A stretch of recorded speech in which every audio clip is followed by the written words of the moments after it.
Okay. We now come where I call the Secretary of State, Sajid Javid, to make a statement. Secretary of State. Thank you, Mr. Speaker. Before I update the House on the pandemic, I'd like to take a moment to congratulate the England football team for making history and for the way that they've brought us all together with their skill and spirit over the past few weeks. Last night's result may not have been the one that many of us were hoping for, but they played like heroes, and the nation is proud of each and every one of them. And Mr. Speaker, I also want to take this opportunity to condemn the shameful racism experienced by several members of the England team after the match. Racism has no place in football. It has no place in our society. And I know the whole House will agree that we must always show zero tolerance to this appalling behaviour. Now, Mr. Speaker, with permission, I'd like to turn to our path out of this pandemic. All the way through our fight against the virus, we've looked forward to the day when we can roll back legal restrictions and get closer to normal life. Now, thanks to the shared sacrifices of the British people and the protective wall of our vaccination programme, we have made huge advances. Today, I'd like to update the House on the next decision that is in front of us, whether to proceed to step 4 of our roadmap next Monday. Now, as I set out to this House last week, this will be a major milestone for this country, taking us another step closer to the life that we all used to live. It means carefully removing more of the restrictions that have governed our daily lives, like how many people you can meet, how many people can attend weddings, and how many visitors you can see in care homes and bring them together with their loved ones. We've all been yearning to get there, and we all want this to be a one-way journey.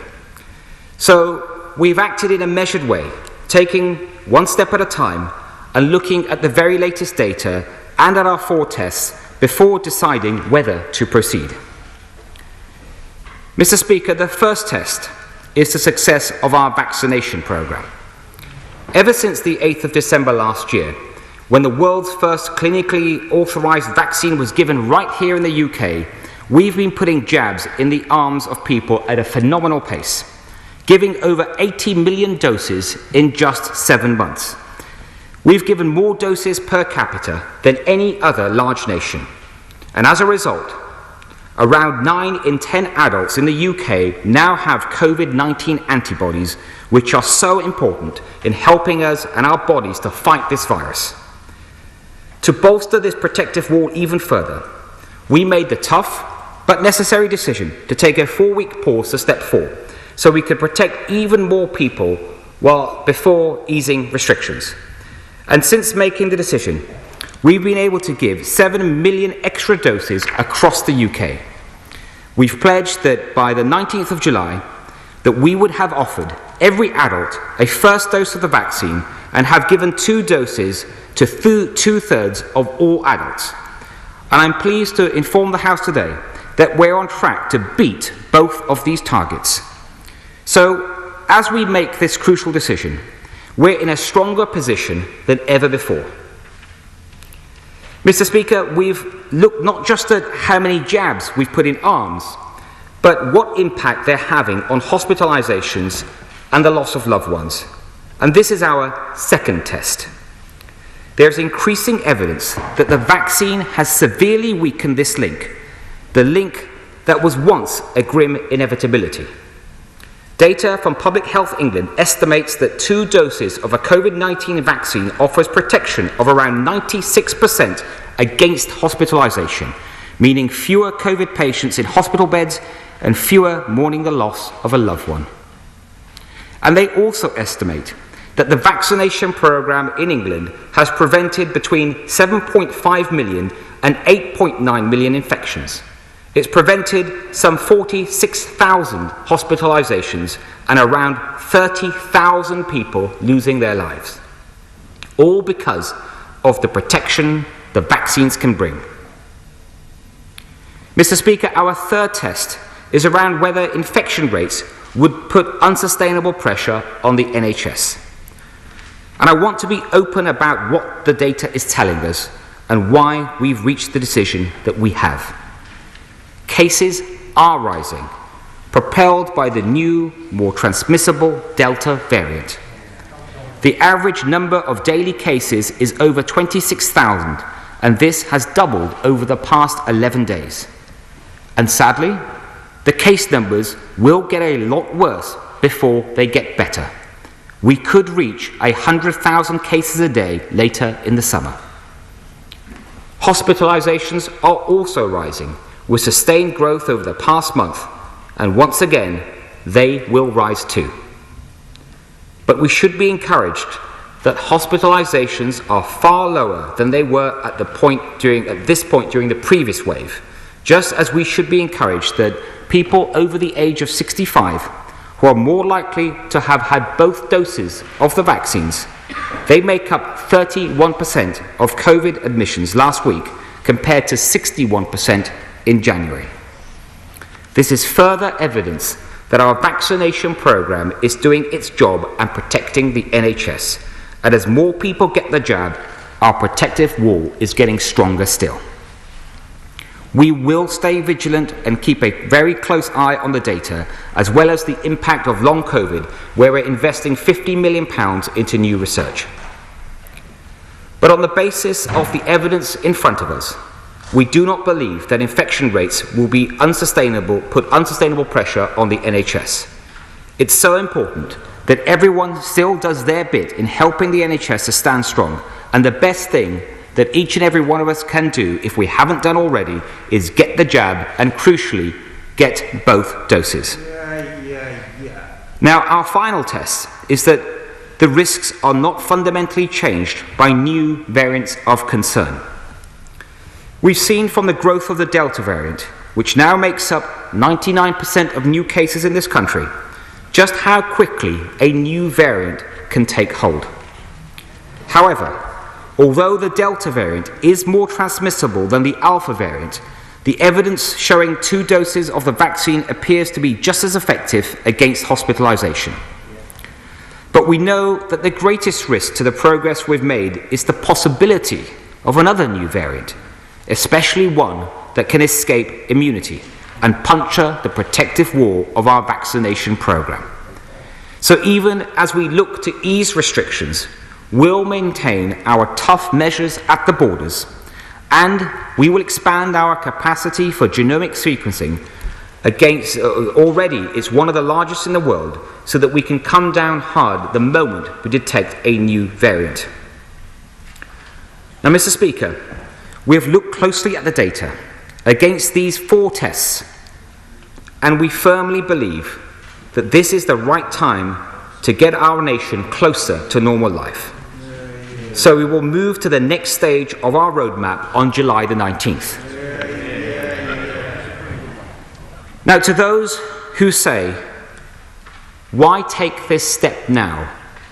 I say, if not now, when?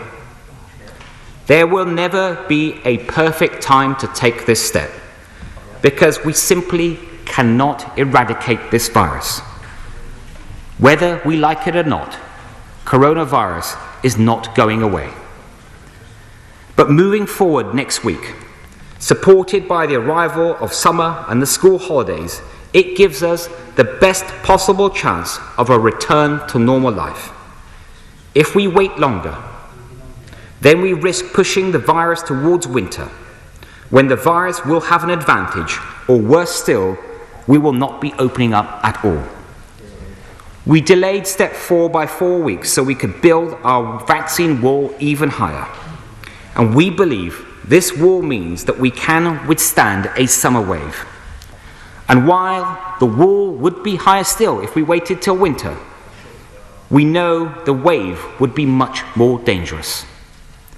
So while we know there are risks with any decision, this is the most responsible decision that we can take.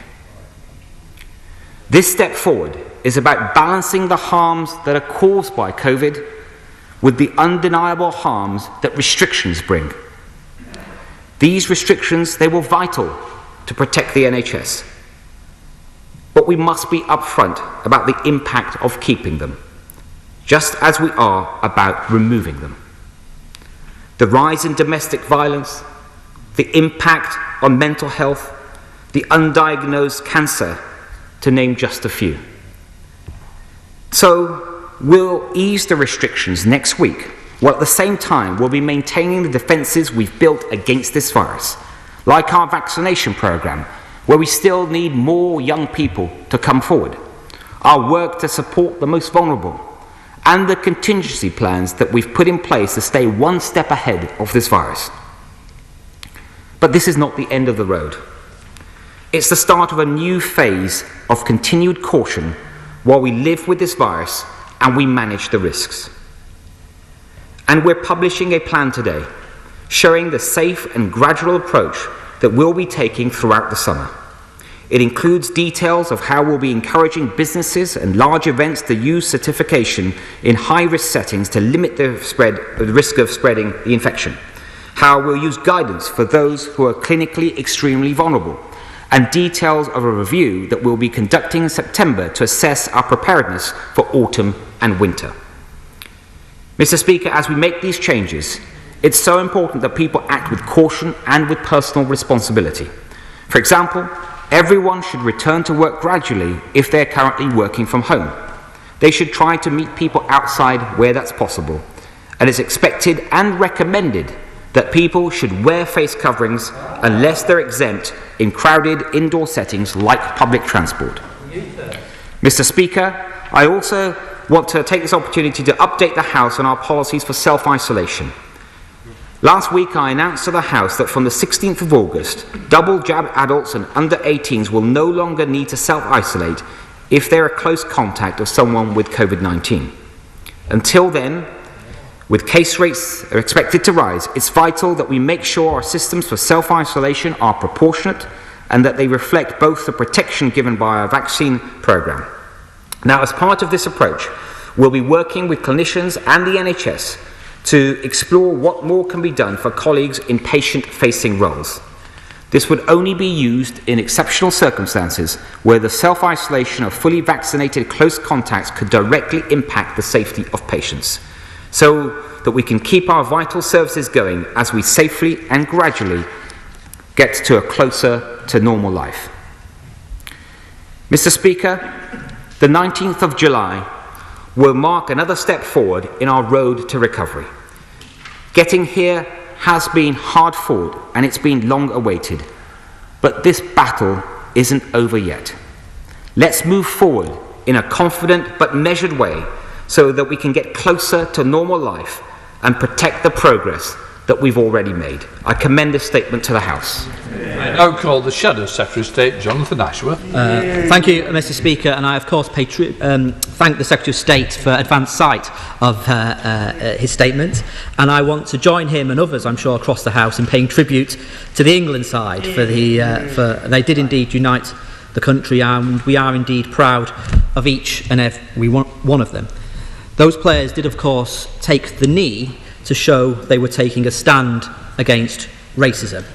And we again offer them our solidarity and join with others in condemning utterly the racist, vile abuse we've seen in the last 24 hours. Now, Mr. Speaker, we want to see the economy reopen in a balanced, safe and sustainable way. That means maintaining certain mitigations to both contain the speed at which infections are rising and help reduce transmission and help limit the numbers exposed to the virus before they themselves are fully vaccinated.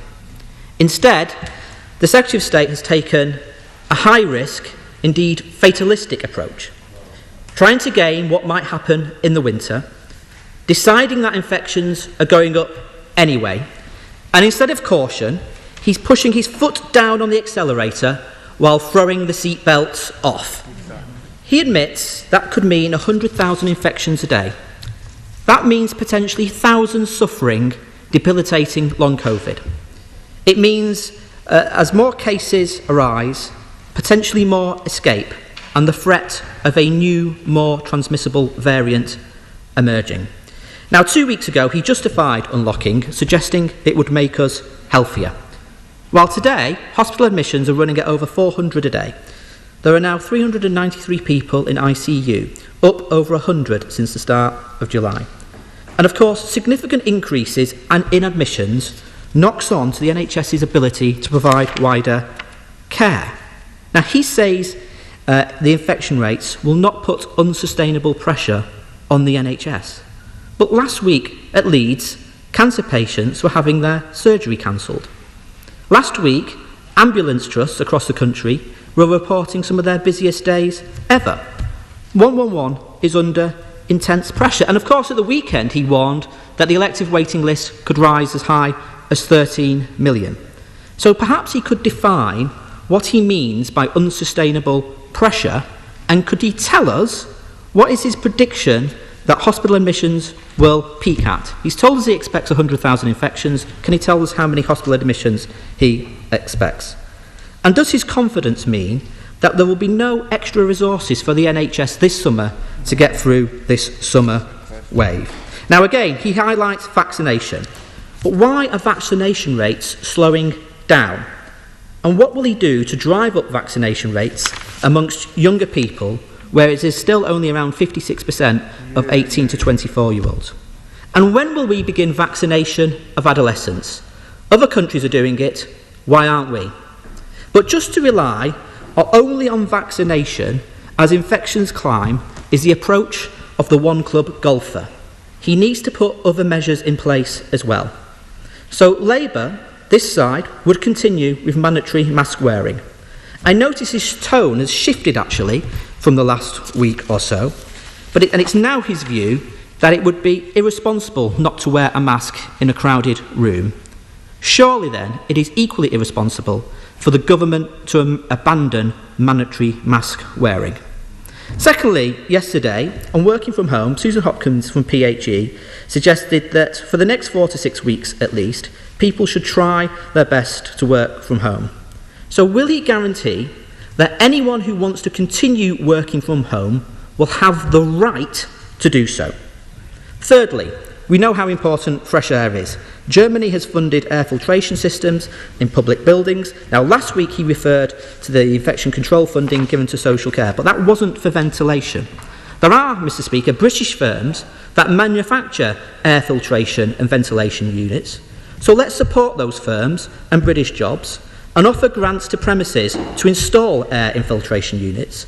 And will he use the summer to install air filtration systems in every school? Fourthly, as more virus circulates, more people will be exposed and more people will become ill and more will have to isolate. But some people still can't isolate because of finances. And those with caring responsibilities for someone who has had to isolate can also be financially penalised. Furlough is beginning to be withdrawn, so financial support for isolation will become even more urgent. So will he ensure that those who need to isolate can access adequate sick pay and support? Fifthly, to get through this third wave and flatten the curve, we will need ongoing testing and contact tracing will need extra capacity. Will he give local authorities resources to lead the enhanced retrospective and forward contact tracing they need to do? And will he now abandon his proposed charges for lateral flow tests, which he is set to introduce? Finally, when he was appointed, he said that any easing on July the 19th would be, in his words, irreversible. Other countries have thought the same with their roadmaps. Yet Israel has reintroduced masks. The Netherlands reopened nightclubs and had to close them again after 2 weeks. Is it still his view that the 19th is terminus day and that everything he has announced today is irreversible? Or does he agree it would be more sensible to have regular review dates in place through the summer as we deal with this third wave and rising infections? So, State. Thank you, Mr. Speaker. The right honourable gentleman started by saying that he supports a balanced approach in a sustainable way, and that's exactly what I've set out today from this dispatch box. That is the government's approach. So I agree with him. It's just that we, as the government, have set out the detail. I'm still not sure what his plan actually is. And so given he set out the objectives, I hope he can support this plan. And he talks about the risks that are involved, and I've been very upfront about that. The government has been upfront. There is no risk-free way forward, and while opening up is not without risk, but ongoing restrictions are not without cost. I hope the right honourable gentleman would appreciate that. He's raised a number of questions, Mr. Speaker, around hospitalisations. Was one of his first questions, and as I've said, that case numbers are going up. We expect them to continue going up, but the most important difference today versus the last wave is the vaccination, that wall of defence that our country has built, which has meant that hospitalisations, although they are rising as case numbers rise, they're rising at a lot slower rate than before. And as I've set out specifically regarding test 3 in our roadmap, that we believe that the pressure with all the data that we are seeing at this point is not unsustainable for the NHS. The right honourable gentleman talked about vaccinations, and I'm pleased he's highlighting that, especially for more young people to come forward. As I mentioned in my statement, Mr. Speaker, that we are ahead of the plans that we set out when step 4 was temporarily pushed out by 4 weeks. And he's also asked about the vaccination of children, and he knows that we have a group of expert science advisors, the JCVI. This is something that they're actively looking at, and at some point we will reach a final decision, but I hope he will agree with me that we should take the scientific advice on that and consider it very carefully before making such a move. On air ventilation units, or some of the £90+ billion extra the government has provided to the health and care system during the course of this pandemic. Some of it has gone, of course, onto air ventilation units, and we should continue to support that, and as has a lot of extra funding gone to people to support them financially if they are asked to isolate, and it's important that that is something that is both kept under review, but that is something that continues to be taken seriously. He mentioned lateral flow tests and testing, something about charging for them. It might be his policy, but it's not this government's policy. I don't know where he's got that one from, but we have no plans to charge for lateral flow tests. And then lastly, on July the 19th, what that is a step forward on our roadmap. As we've clearly set out, the pandemic is not over. It's a very significant step forward, and he talked about reviews, and I've just set out, Mr. Speaker, in September we will have a review to make sure that we're properly set up for autumn and for winter. Let's come to the Chair Select Committee, Jeremy Hunt. Thank you, Mr. Speaker. The virus today is a totally different creature to a year ago, with only 1 in 40 new cases being hospitalised, an average age for new cases of 25, and all over 40s being offered 2 jabs, accounting for 99% of the age group that have had COVID fatalities to date. So the government's approach is entirely reasonable.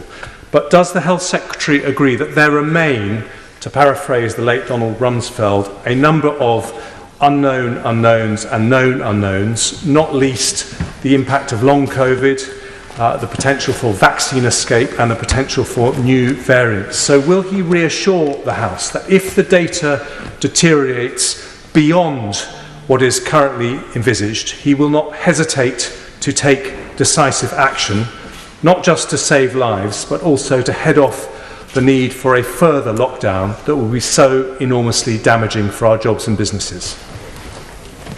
Mr. Speaker, I'm very happy to give my right honourable friend that assurance. He's made some excellent points just there, and first of all, I thank him for his support for the government's action, but also he's right to point out that there is still uncertainty for us, for countries across the world in dealing with this pandemic, and I'm very pleased to assure him that if that risk matrix changes, for example, with variants of concern, we will not hesitate to take the appropriate action.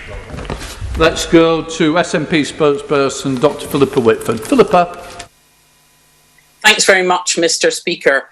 I'd first like to associate myself and my colleagues with the Health Secretary's condemnation of the racism sadly faced by members of the England football team after their impressive performance throughout the Euros.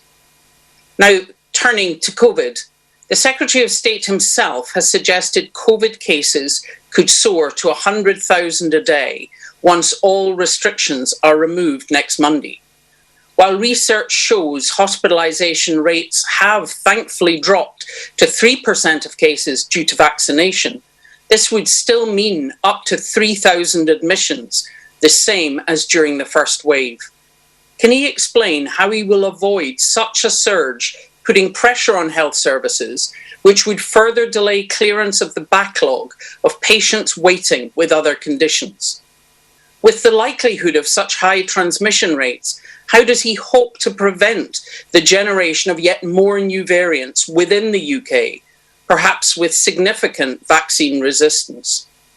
Evidence is growing of the debilitating impact of post-COVID morbidity, and the Office of National Statistics estimate it could affect 10% of those who've had the virus. So how does he plan to avoid an unacceptably high risk of long COVID in young adults and children who are not fully vaccinated? And finally, why is he ending the mandatory wearing of masks in indoor spaces and public transport when they reduce viral spread and cause no economic detriment? Does he not recognise that as vulnerable people can't count on others wearing masks, for them the 19th of July will not be Freedom Day, but the exact opposite? Right.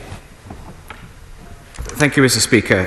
First, I noticed the Honourable Lady, thanks for what she said about the English football team, but she didn't say who she actually supported, so I hope it was actually England. But turning to her questions, on the hospitalisations, she's right to raise this, as other colleagues have, that of course, as cases rise, which sadly they will for the reasons I've set out, hospitalisations will rise too.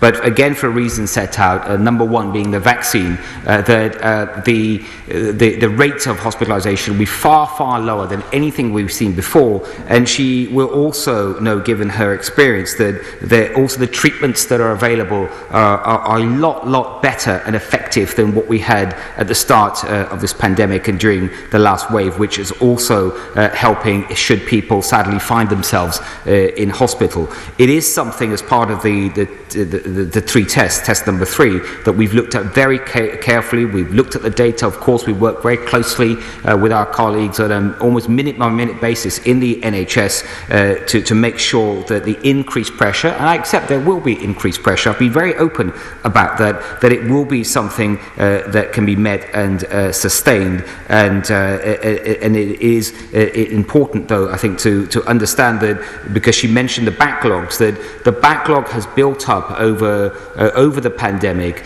because people stayed away from the NHS for perfectly understandable reasons, but we do need to start getting back to normal as quickly as we reasonably can, so that we can start looking at more people in the longer term at the NHS and actually improve the backlog more quickly than otherwise. And then on masks, Mr. Speaker, I believe I've answered that question, and the most important thing is that our guidelines are going to be very clear on the masks, and they will be published later today as well. We now come to Sir Desmond Swain. Mr. Speaker, enterprises are having to shut because key members of staff, notwithstanding having been vaccinated twice, are having to isolate as contacts. As infections increase, so will contacts, and there's every possibility of the economy grinding to a halt. Will he review the need to self-isolate if twice vaccinated and show a negative test?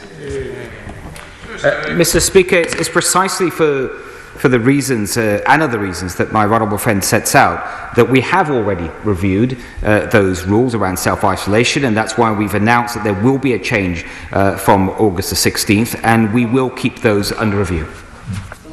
Vanessa Wilson. Thank you very much, Mr. Speaker.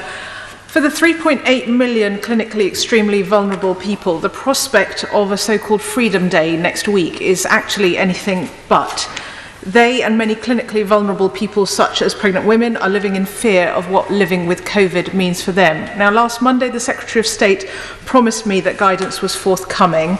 Last Wednesday, members in the Other Place and charities met with his ministerial colleague, Lord Bethell, and officials who admitted that this was not good enough and something more had to be done.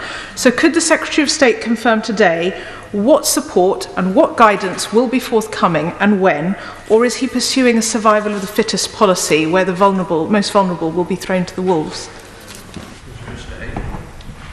Mr. Speaker, this is one of the most important issues, and as the Honourable Lady says, that there are many people that are immunosuppressed or severely clinically vulnerable, and it is important that every stage of dealing with this pandemic that we are thinking of them and having them front of mind, and that is what I believe we have done. Of course, where the people in that category are able to take the vaccine, they should. Not all are able to do so, but she asked about advice, and we are publishing this advice today. We now come to Mark Harper. I'm grateful, Mr. Speaker. First of all, it's worth saying I strongly welcome the statement from the Secretary of State. But when he's back at that dispatch box in the autumn, as I fear he may be, announcing further restrictions, guidance, or even another lockdown, one of the things that will have driven that will be hospitalisation data.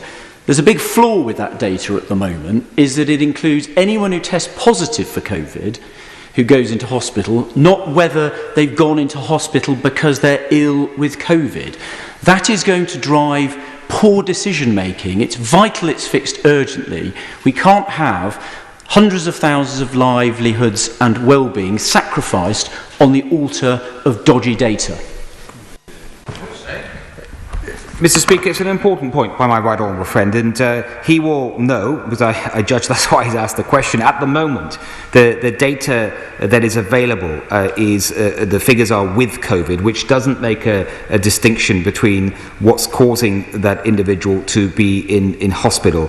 So it's not precise and detailed enough, and I think that's what he's getting at. I think it's a very good point, and I have asked for advice on this, and I hope that we can start getting clearer data on this precisely for the reason he said. 7th withdrawn, which is not usual. So we'll now go to Andrew Selous. Andrew. Primary care is not only the front line of the fight against COVID, but is also the front door of the NHS, and many staff are on their knees at the moment. Can I ask the Secretary of State to help more medical students to choose general practice and to help them stay in it? Because that is absolutely fundamental to helping more people get in to see a GP easily. Yes, Mr. Speaker, I agree with my honourable friend. My parents wanted me to be a doctor, to be a GP, and they were a bit disappointed, Mr. Speaker, but I think my mum did say she thinks my current role might make up for it. My honourable friend is absolutely right about this, and he knows our commitment to 50 million more appointments, to having more GPs, and that remains a huge priority, and I think this pandemic has made it even more important than before. Let's go to Caroline Lucas. Caroline. Thank you, Mr. Speaker. I join the Secretary of State and other colleagues in deploring the appalling racism shown against a football team that has shown the absolute best of our country. The Secretary of State says that caution is absolutely vital given the soaring infection rates. I agree with him, but if caution is absolutely vital, why is he weakening the measures to deliver it? The message around face masks on public transport, for example, has been downgraded from being a clear legal requirement to being an optional personal choice. As over 100 scientists and medics said last week in a letter to The Lancet, this is reckless and risks driving infections. He asks if we don't open up now, then when? Well, the answer has to be that when a far higher percentage of the total population is vaccinated, when basic public health protections like test, trace and isolate are properly functioning, when people can afford to self-isolate, when measures like air filtration systems are in our classrooms. Frankly, the government seems to be pursuing a Darwinian strategy relying on immunity by natural infection. Does he realise how dangerous this is? Mr. Speaker, I'm afraid the Honourable Lady is just not being realistic. I think I've set out very clearly in my statement the issues around timing. No one is pretending that there is a perfect time to start lifting some of these restrictions. It is therefore something that requires a balanced and measured approach, and that is exactly what we're doing. Sir Graham Brady. Thank you, Mr. Speaker. Steroid inhalers of the type used by millions of asthma sufferers worldwide are known to be safe, cheap, and trials show that they are also very effective in reducing the severity and the time for which COVID symptoms are suffered. Will my right honourable friend take rapid steps to revise the guidance to make sure this becomes an immediate part of the armoury of GPs dealing with people presenting with COVID symptoms? Mr. Speaker, when my right honourable friend wants something done rapidly, I listen very carefully to him. So I am pleased to tell him that the clinical guidelines have been published today that allow the central alerting system to recommend to clinicians and to prescribe inhaled steroids for exactly the purpose he's just set out on a case-by-case basis. I hope that's big enough for him, Mr. Speaker. Anybody would have thought it was lined up. Dame Angela Riedel. Angela. Thank you, Mr. Speaker. Well, I hope I'll get an equally happy response to my question. The Secretary of State has said that he's anticipating as many as 100,000 COVID infections daily. If that were actually to happen, can he tell the House how many people he and his figures we would expect to see hospitalised, and how many people he would expect to see develop long COVID as a result? Secretary of State. Mr. Speaker, what I can tell the right honourable lady is that currently there are around 30,000 infections a day, and we have seen also in the last 24 hours in England around 400 people being hospitalised.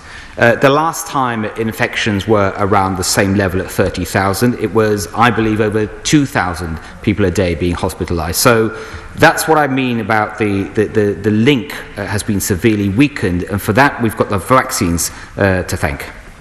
Steve Bryan. Thank you very much. I look forward to having a look and scrutinising the new roadmap when it's published this afternoon. Further to the point raised by my right honourable friend Forrester Dean, I'm just trying to get clear this data on hospitalisations. I was told today a lady admitted this weekend to a hospital in my region to give birth. She was, of course, tested on admission and was positive. So she's a COVID positive person in hospital. When does the Secretary of State think, given the advice that he's just confirmed to the House that he's sought, he will be able to advise us of the figures for those admitted with COVID versus those admitted for COVID? Mr. Speaker, I know my honourable friend speaks with experience, and again, I'm glad he's raised this point again. So I have asked for this advice because it is important that we try to better analyse the primary diagnosis of anyone coming into hospital. I can understand why in the early days of this pandemic why that was not easily possible, but I do think now we're at the stage to provide better data, and I hope I can get that done as quickly as possible. Let's go to Sarah Owen. Sarah.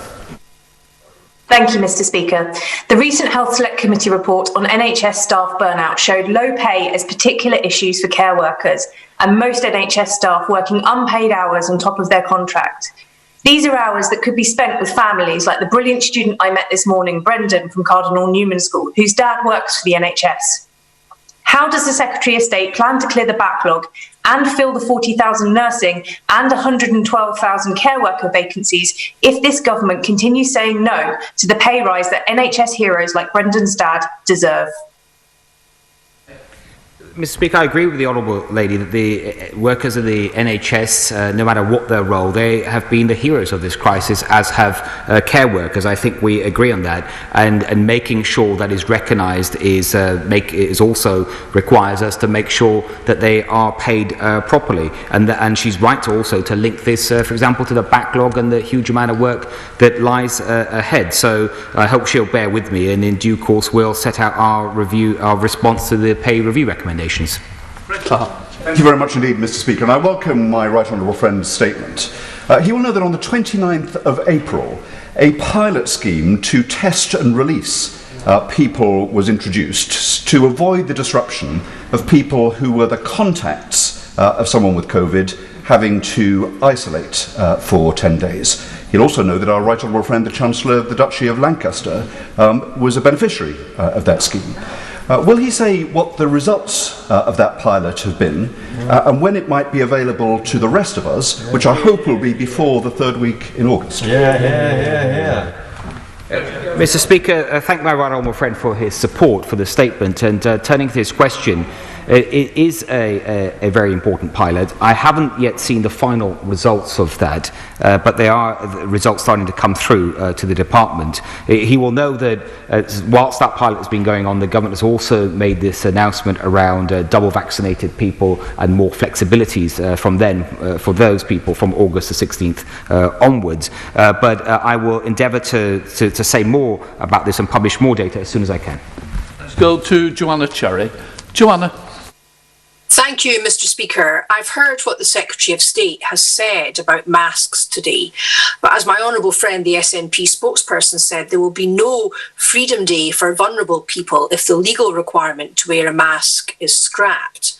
Now, many of my constituents have written to me over the weekend expressing concern about this issue, and like leading scientists, trade unionists and large sections of the public, they are keen for the legal requirement to wear masks in indoor spaces and on public transport to be kept at least for now. So why can't the Secretary of State commit to do this?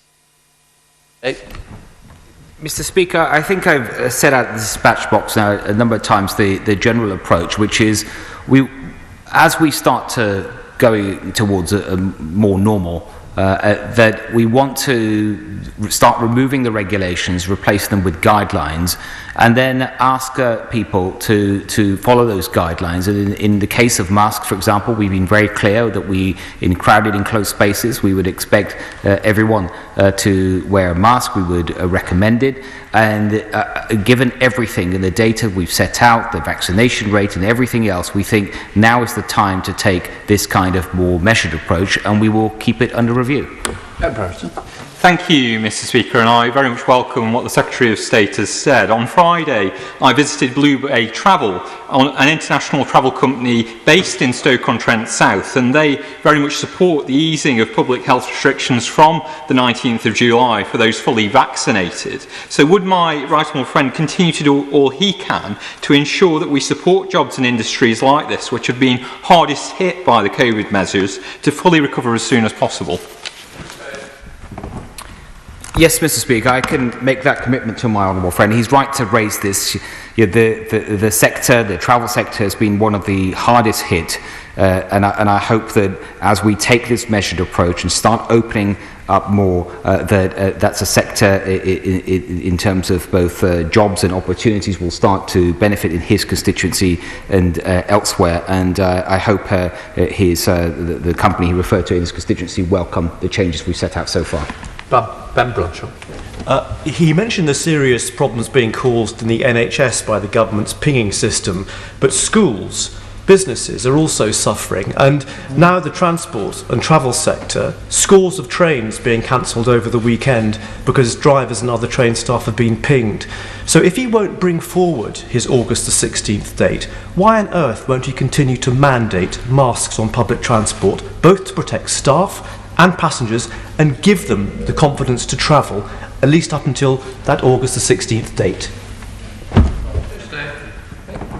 Mr. Speaker, the honourable gentleman may know that when we set the August the 16th date, and I think I made this clear in the statement last week, it was based on clinical advice, the public health advice that we received, especially around it was better to make sure more people than now are vaccinated, or more than on July the 19th. And I think that's valuable advice. And when it comes to masks, Mr. Speaker, I think I've made the government's position clear.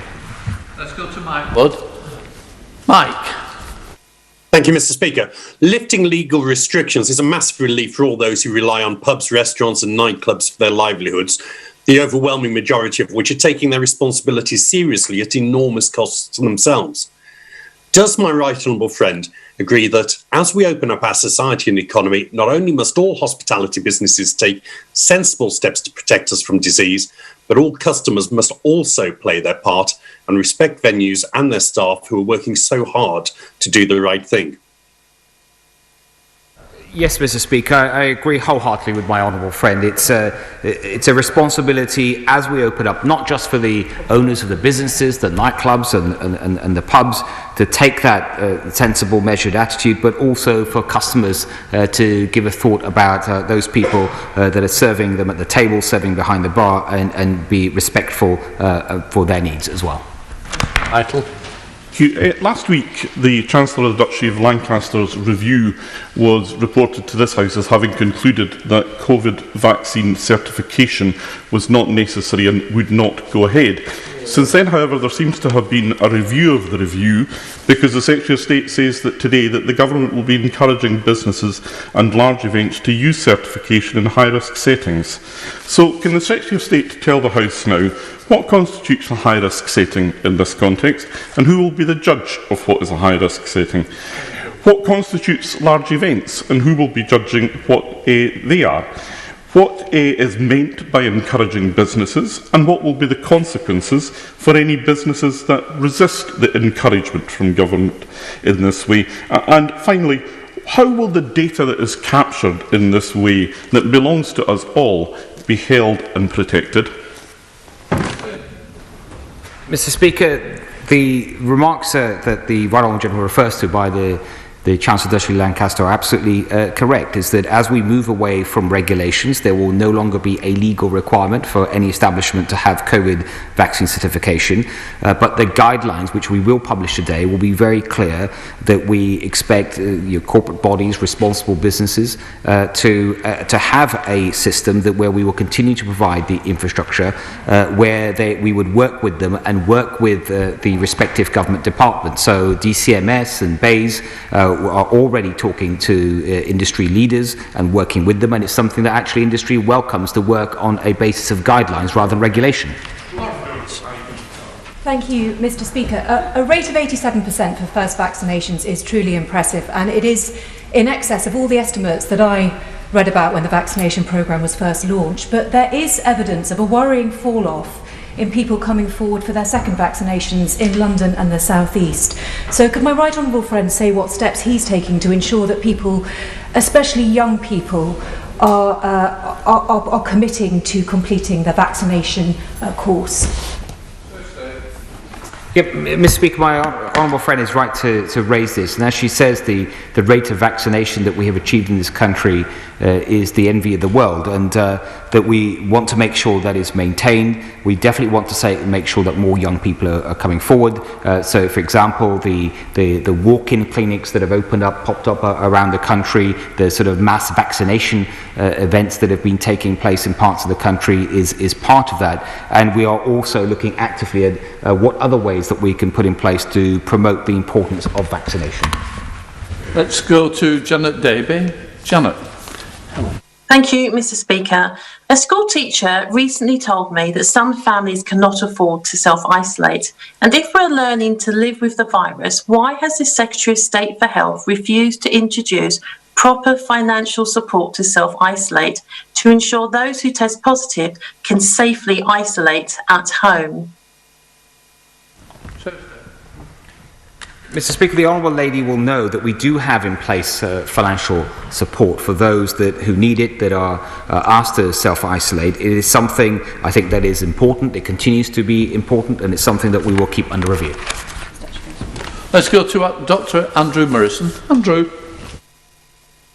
Thank you, Mr. Speaker. Thanks to jabs and far better treatment, case fatality rate now is 0.085% and falling. Had it been a year ago, is there the remotest possibility that jurisdictions would have embarked upon the breadth and scope of restrictions that they did do? And does it not follow that now is the right time to move to step 4 and release burdens on people so that we can get society going? And will he please caution the opposition on their undue reliance on masks? They're not the solution. Vaccinations are. Mr. Speaker, my right honourable friend is absolutely right to raise the importance of vaccination. That has been the key to step forward, to get us to where we are on our roadmap, and that's why I think we cannot emphasize enough the importance to continue with that program, and that is, for example, why we set out that we plan to have a booster program in September. Thank you, Mr. Speaker. I have constituents who are absolutely ready for restrictions to be lifted, and I have others who are very concerned about, for example, the effect of the Johnson variant, which is prevalent in my area. So I can understand entirely the Secretary of State's desire for balance. That balance is not provided by the Prime Minister saying one thing, usually incoherent bluster about Freedom Day or Terminus Day, and other ministers, such as the Secretary of State, saying others about the need to continue wearing masks. Will he understand that the continued mixed messaging from government is not helping us to get through this crisis? Mr. Speaker, the government is speaking with one voice, and I believe our view is very clear. Christopher Till. Mr. Speaker, tomorrow my right honourable friend is going to be asking the House to approve regulations which will put thousands of care workers in England out of a job. 2 weeks ago, we were promised that a regulatory impact assessment was available. As at midday today, that regulatory impact assessment is still not available. When will it be available, and why hasn't it been made available so far? Mr. Speaker, I believe my right honourable friend is referring to the measures the government has already announced around vaccinations and people who work in care homes. I would like to ideally make sure that impact assessment is available. I do understand, and I don't know the full detail as to why it has not been completed, but at the same time, I do think it is important to get on with this part of building our vaccine wall, and we will have more to say about it tomorrow. John Speller. Thank you, Mr. Speaker. And the Secretary of State will be aware that Singapore has announced its plan to navigate from pandemic to endemic and to coexist with the virus. They could almost have been reading my speeches and articles, Mr. Speaker. But so will he get the economy and society moving again, and in particular take a fresh look at vaccine passports or certificates, including the vaccine card, after all, that we all carry? Minister, let's allow our people to get back to normality. Well, I take it by that, Mr. Speaker, that the honourable gentleman supports the measures that I've set out today in this statement, and I thank him very much for his support. Julian Sturdy. Julian. Thank you, Mr. Speaker. I very much welcome this statement today on the back of the successful vaccine rollout programme. However, given the rising numbers of people having to isolate and the impact this is having on businesses and our economy, can I reiterate the call to my right honourable friend to consider bringing forward changes to the requirement to isolate after contact with a confirmed case for those that are fully vaccinated? There has to be a better way forward that doesn't have the economic impact that the current isolation policy is having. Mr. Speaker, I do understand the importance of the point my honourable friend has made. And as I said earlier in response to another question, the date of August the 16th is based on the best advice that we can get at this point in time. He may be interested to know that there's, as well as the test and trace system, there is also the app, the NHS COVID app, and a number of people have referred to the so-called pinging, and I do want to take a careful look at this to make sure that also can provide a more proportionate and balanced system given the rate of vaccination. Thank you, Mr. Speaker. It is understandably concern amongst those who are immunosuppressed, and particularly those with blood cancers, about the effectiveness of vaccines. And I know that the Secretary of State mentioned this earlier on. Can you be really clear? Are the vaccines working? Will they get booster doses early? And when will very detailed and specific advice for the whole range of conditions, and I declare an interest on this as somebody with in my own family and indeed many constituents, when will they get that clear advice so that that concern can be put to one side? So, State.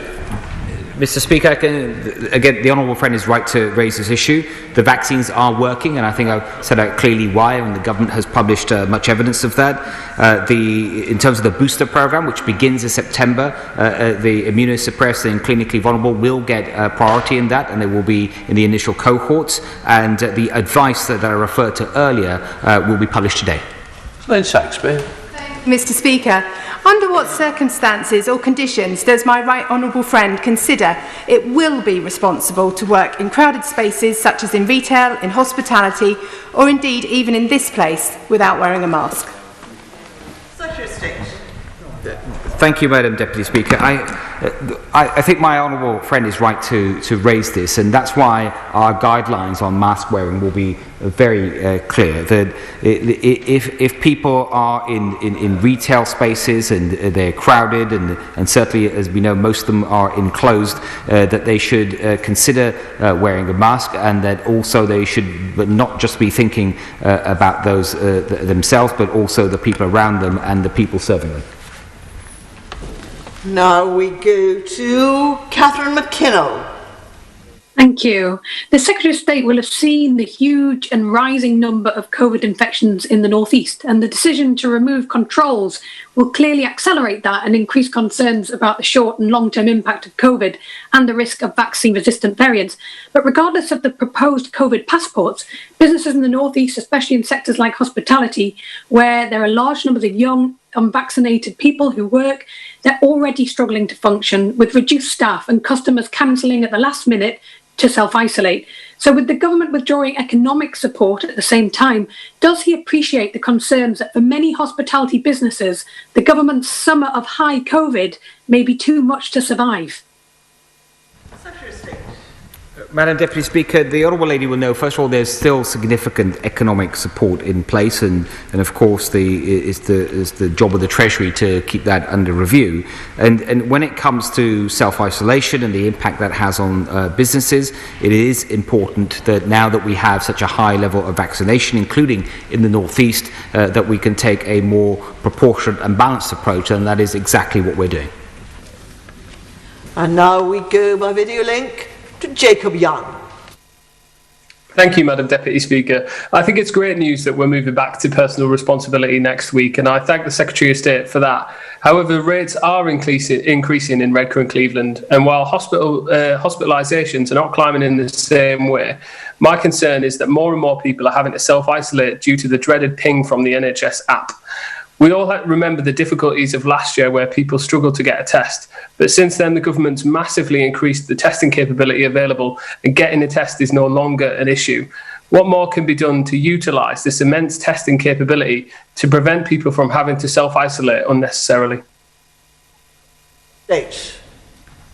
Mr. Speaker, Madam Deputy Speaker, what I will say to my honourable friend is that, again, he's right to raise this, that the so-called ping, it does serve a purpose. It has served a huge purpose as we've been dealing with this pandemic, particularly during the last wave. If someone is pinged, it might certainly be very useful information to them if they were planning, let's say, in the days ahead to visit a vulnerable person, perhaps a grandparent or something. So I think it's valuable information to give people. But as I've said earlier, that I do think we can look at the approach and make it more measured, given the high rate of vaccination, and then also, as he suggested, make more use of tests, which is exactly what we are doing. Now we go by video link to Mike Amesbury. Thank you, Madam Deputy Speaker.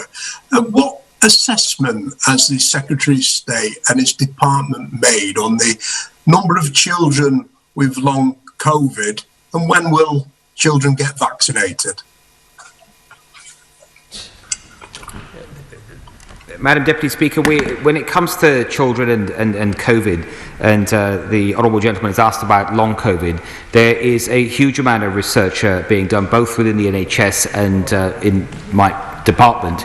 And I mentioned earlier, for example, the extra £50 million of funding that we are providing to do even more research and to step this up. As the Honourable Gentleman knows, long COVID is a problem the world over, and that I hope the UK can become a world leader in trying to help with this problem and share the research it does with other countries. In terms of vaccination of children, as I said earlier in response to a similar question, the JCVI is actively looking at this issue, and once we have their final advice, we will set out our plans. Mark Jenkinson. Thank you, Madam Deputy Speaker. I welcome my right honourable friend's confirmation on the return of our freedoms. Knowing what we do now about the impact of some of our interventions, we must never return to those dark days. While we've taken a huge backward step in this regard, does he agree that we should use this great unlock to usher in a new era of personal responsibility? Perhaps we could start with a review of Clause 125 of the Health and Care Bill, which would appear on the face of it to prevent UK food manufacturers advertising their products anywhere online, not just in the UK, while conferring advantage on huge, globally recognised brands.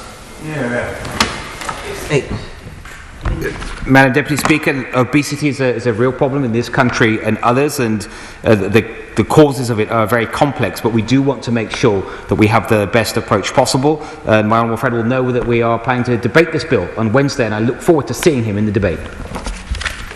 Patricia Gibson. Thank you, Madam Deputy Speaker. I want to press the Secretary of State a little further on wearing masks. He has said that he has been perfectly clear, but the opposite is the case. His government was dithering on mask wearing on this very week last year, and the dithering and mixed messages continue. He tells us that masks will no longer be compulsory, but wearing them will be expected, as the Chancellor boasts that he will stop wearing a mask on the 19th of July. The Chief Government Medical Officer and the Chief Scientific Advisor say they will continue to wear masks. Why has this important public health tool been so undermined by the dithering and mixed messages of his government? Secretary of State. Madam Deputy Speaker, I believe I've answered this question a number of times during this session.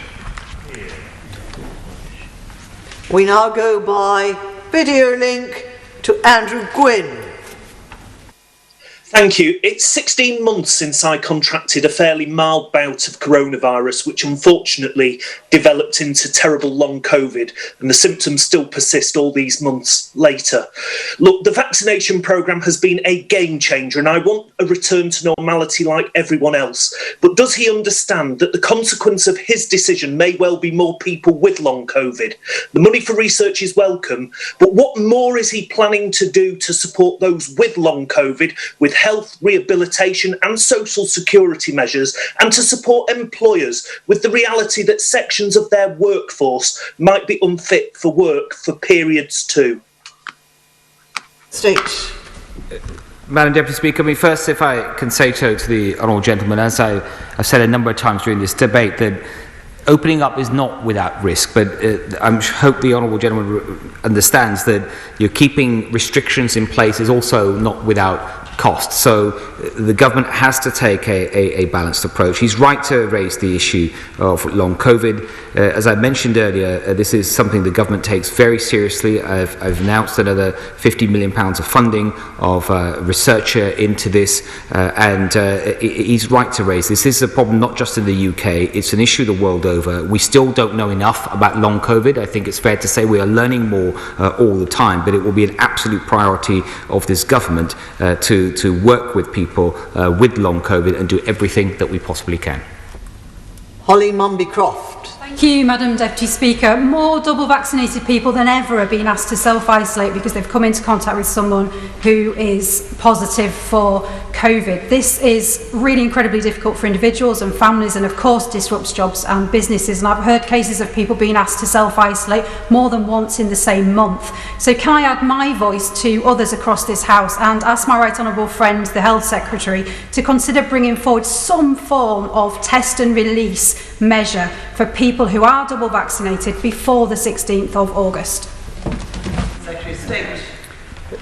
Madam Deputy Speaker, again, this is an important issue, and my honourable friend may have heard the response I gave earlier about the test and release scheme. That is something that I'm eagerly waiting to look at the result from and see if we can provide further flexibilities. But I hope she would also welcome some of the flexibilities that we already announced, including the changes that would take effect on August the 16th.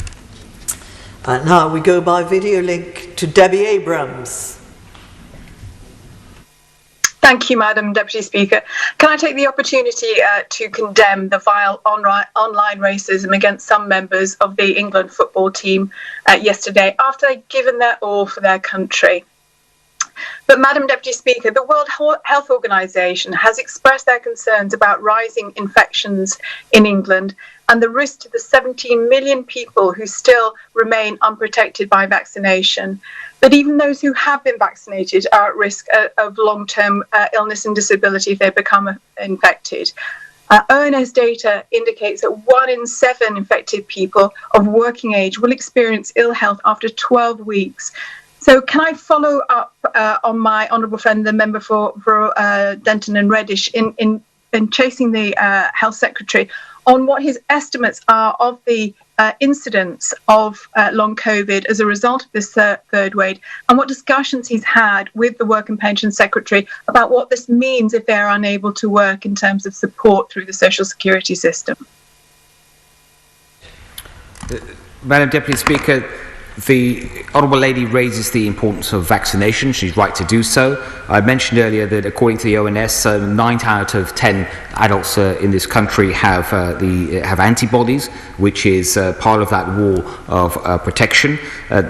She's right to mention that the cases will rise in this wave. We've been very open about that. But I hope that she heard earlier in my statement that there is no perfect time to start opening up, because the risk is if we don't do it now and we wait until the summer, the schools will be back. If we wait longer, it will be winter, and there's a real serious risk that we've been advised on that the wave could be even bigger than what is anticipated at this point, and many more people will then end up getting affected and thereby extension getting long COVID. So I hope that she can consider all of this together in a balanced way. And if she would like to meet with any of the ministers and my department or officials to understand this better, I'd be happy to arrange that.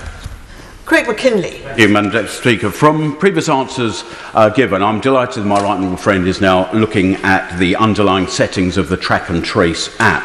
Could I ask him to do this as a matter of some urgency, because it takes no account of vaccination status or any other behaviours. It's just a blunt Bluetooth signal. And whilst it might have had value when we had few other tools in the box, to now be condemning potentially millions of people to unnecessary self-isolation and the economic impact thereon now must be perceived to be highly questionable. Secretary of State. It's an important point, Madam Deputy Speaker, and I hope my honourable friend would have noted earlier that I've said that precisely for the reasons that he set out, that given the high rate of vaccination, we are taking a fresh look at the app. I've asked for advice on this. I've just started to receive some of that advice to see how we can take a more proportionate and balanced approach.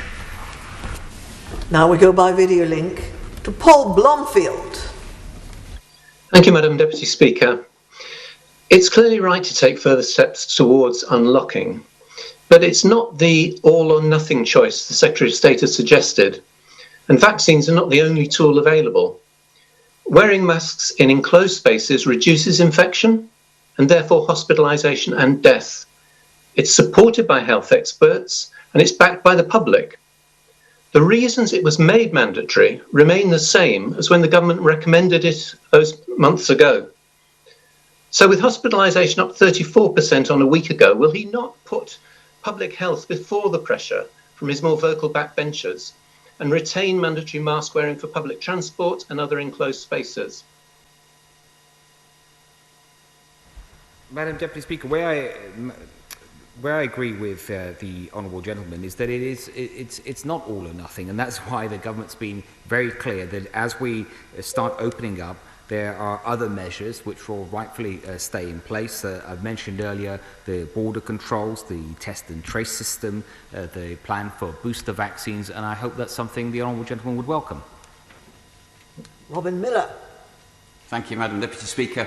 In Aberconwy, I've had the privilege of seeing some of the terrific work being done by Betsy Cadwallader Health Board on the delivery of a UK vaccine across North Wales. Does my right honourable friend think that the pandemic has shown us, perhaps reheated or reinforced the importance of working together on health matters? And does my right honourable friend agree with me that UK governments and devolved administrations should now explore opportunities of working together on better health outcomes for all UK residents in all parts of the UK? Yes, Madam Deputy Speaker, I agree wholeheartedly with my honourable friend that what we have seen during this pandemic is by working together on public health, or all types of public health issues during the pandemic, but especially on the vaccine and the delivery of the vaccine, we are stronger together, and we should draw some long-term lessons from this about how that we can utilise some of that for not just protecting against future pandemics, because sadly they will be some, but how we can look at other public health issues that we collectively face and just find a way to do a better job together. Vicky Foxcroft.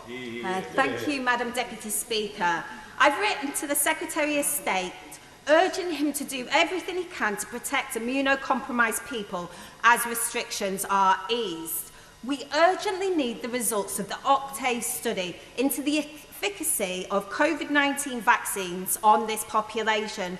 When will we get this? And in the meantime, will the government provide antibody tests for immunocompromised people, allowing them to make informed decisions? Better communication and proper support will go a long way towards alleviating escalating levels of concern. Madam Deputy Speaker, regarding the study that the Honourable Lady has referred to, I will look into that and I will write to her if she'll allow me. And in terms of the immunocompromised people and what we can do, it's come up a number of times during this statement, and I would just guide her to the comments I already made, but also just to highlight again that we will be publishing some guidance on this today. Robbie Moore.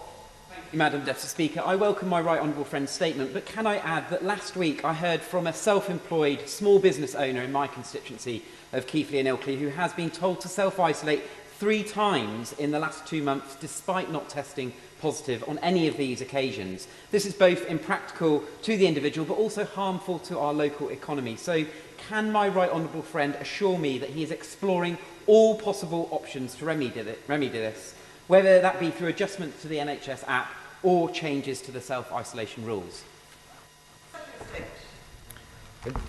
Madam Deputy Speaker, the app and the sort of so-called pinging, and my honourable friend has referred to an individual constituency that's perhaps been pinged too many times.